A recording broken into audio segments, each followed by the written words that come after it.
kalau pakai alat kontrasepsi, hubungan suami istri haram apa tidak Pak Ustaz? Maaf cakap. Berat saya menjawab, karena ini ada ibu-ibu mungkin sebaya dengan mak saya, dengan pakcik-makcik saya. Tapi karena ini masalah fikih, saya jawab. Berhubungan kelamin menggunakan alat kontrasepsi, apakah balon, apakah pil, maka itu boleh. Dalilnya mana? Dalilnya Nabi membolehkan azal kepada sahabat. Azal itu apa? Maaf cakap, mengeluarkan sperma di luar kemaluan istri, namanya azal. Nabi membenarkan. Itu dalil boleh menggunakan alat kontrasepsi yang sifatnya memberi jarak 2 tahun, 3 tahun, 4 tahun. Tapi kalau dia pakai tahdid batas, vasektomi, steril, tak boleh. Ustadz anaknya sudah umur 3 tahun tak punya anak lagi, pakai alat kontrasepsi apa? Saya tak pakai alat kontrasepsi, memang tak dikasih Allah Ta'ala. Karena kalau dikasihnya banyak, bertinggal-tinggalan, saya sibuk ceramah. Jadi kata Allah, kau Abdul Somad satu ni aja lah, katanya. Jadi kalau ada orang pakai alat kontrasepsi, alat itu terbagi 2. Yang satu namanya tanzim, mengatur, 2 tahun, 3 tahun, boleh. Yang tak boleh itu tahdid, membatasi. Vasektomi, steril, itu pun steril tetap boleh. Bagi ibu yang sudah operasi 2-3 kali, tak boleh lagi. Nanti kalau operasi perutnya sobek-sobek, kalau operasi lagi mati, maka dia boleh steril. Ini tentang masalah alat kontrasepsi. 3. Marisa Arabik, maaf, pertanyaan sama Pak, aku mau tanya, apakah mendengarkan ceramah melalui YouTube termasuk golongan yang didoakan malaikat? Man salaka tariqan, siapa yang melewati suatu jalan, yaltamisu fihi ilman, dia mendapatkan ilmu di jalan itu, sahalallahu lahu tariqan ilal jannah, Allah memudahkan jalannya ke surga. YouTube, Twitter, BBM adalah alat, bisa jadi pisau untuk memotong ayam, memotong itik, tapi juga bisa memotong urat nadi batang leher. Gunakan alat itu untuk yang baik-baik, maka mendapatkan amal jariah. Yang menguploadkannya mendapatkan pahala mengalir. Mati Abdul Somad yang menguploadkan ceramah itu, kalau tidak hancur, maka dikopi berapa sudah jamaah. Saya ditelepon jamaah dari pulau-pulau tertinggal, terisolir di Indragiri Hilir.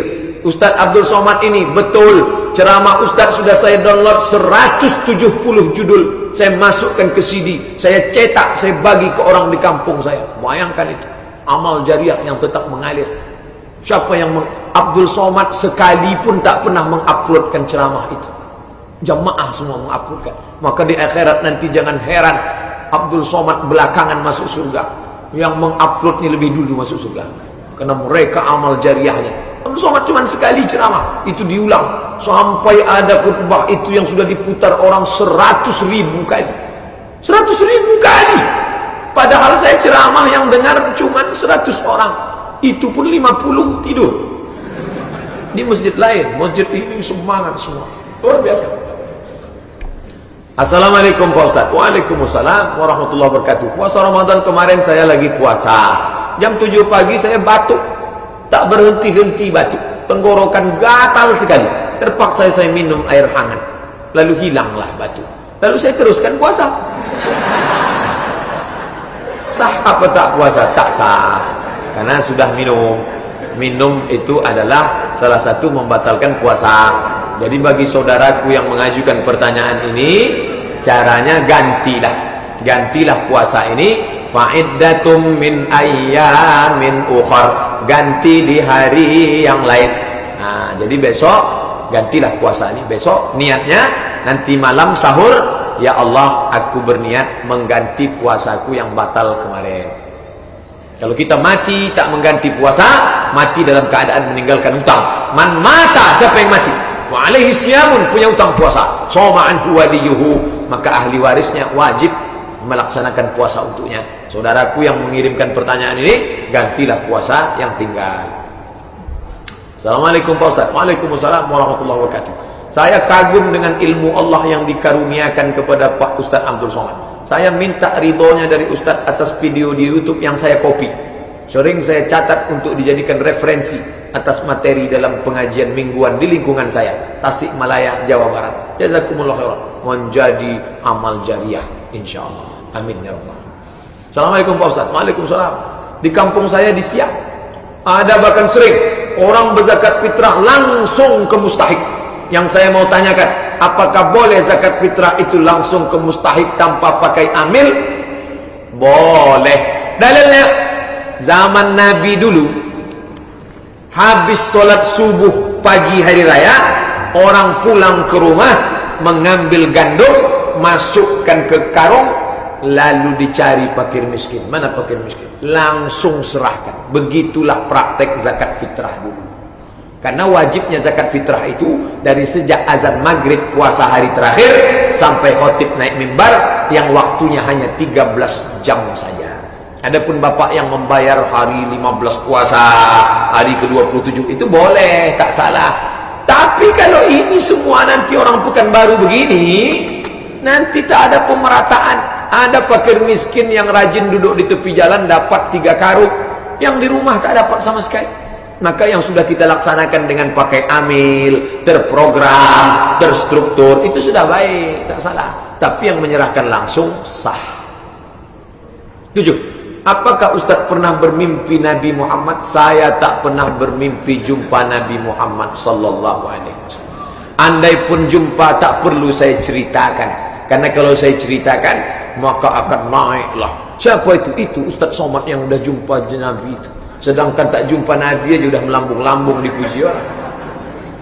Kalau ada bapak ibu adik-adik berjumpa menimpi Nabi, nampak Nabi, kira-kira setelah mimpi itu makin istiqomahkah, makin rajin bangun malamkah, makin rajin ibadahkah, atau semakin jadi tukang bual ke sana kemari? Aku sudah jumpa Nabi, aku sudah jumpa Nabi, aku sudah jumpa Nabi. Ingat baik-baik, setan bermain. La talbisul haq bil batil. Jangan campurkan hak dengan batil. Benarkah? Seperti apa mimpinya? Benarkah apabila kita berlaku maulid dan Isra Mi'raj itu tidak menjaga sunnah Nabi murni? Karena pelaku maulid tidak bisa mimpi bertemu dengan Rasul. Mohon penjelasannya Pak Ustaz. Dari Bunda Ayu di Hong Kong. Maulid artinya kelahiran. Ulama-ulama saking senangnya dengan kelahiran Nabi, maka mereka pun menyusun syair. Abtadi'ul imla abismidzatil aliyah mustadirra faidal barakati ala ma ana lahu wa aulah. Itu namanya syair Al-Barzanji. Datang lagi ulama dari Yaman, ditulisnya syair namanya syair Simtud Durar. Datang lagi ulama dari Arab, menulis syair namanya syair Burdah. Itulah namanya syair maulid. Lalu syair itu dibaca. Setelah dibaca, mengucapkan salawat. Sallallahu ala Muhammad sallallahu alaihi wasallam. Marhaba, dan seterusnya. Haramkah melakukan itu? Tengok dalil. Datang sahabat memuji-muji Nabi, namanya Hasan bin Sabit. Seandainya tak boleh, pastilah Nabi marah. Hei Hasan, diam, jangan puji. Tapi Nabi membiarkan. Datang satu sahabat lagi namanya Uqbah, dia memuji Nabi. Nabi bukakan burdah. Burdah itu kain yang ditengkuk. Bapak yang pakai kain ditengkuk, itu namanya burdah. Kalau kain itu ditengkuk, namanya burdah. Kalau kain itu dililitkan di kepala, namanya imamah. Kalau kain itu dilengketkan di kepala, namanya ghutrah. Burdah, imamah, ghutrah. Nabi membuka burdahnya, dikalungkannya ke sahabat. Makanya syair pujian Nabi disebut syair burdah. Burdah, karena Nabi pernah memberikan burdahnya kepada sahabat yang memujinya dengan syair. Tak ada salahnya. Jadi yang suka membaca maulid syair memuji Nabi tak salah. Puji-pujian kepada Nabi. Mudah-mudahan dengan pujian itu mendapatkan syafaat. Asal jangan ada riya, sombong, rusak amal. Yang istiqomah buatlah, tak jadi masalah.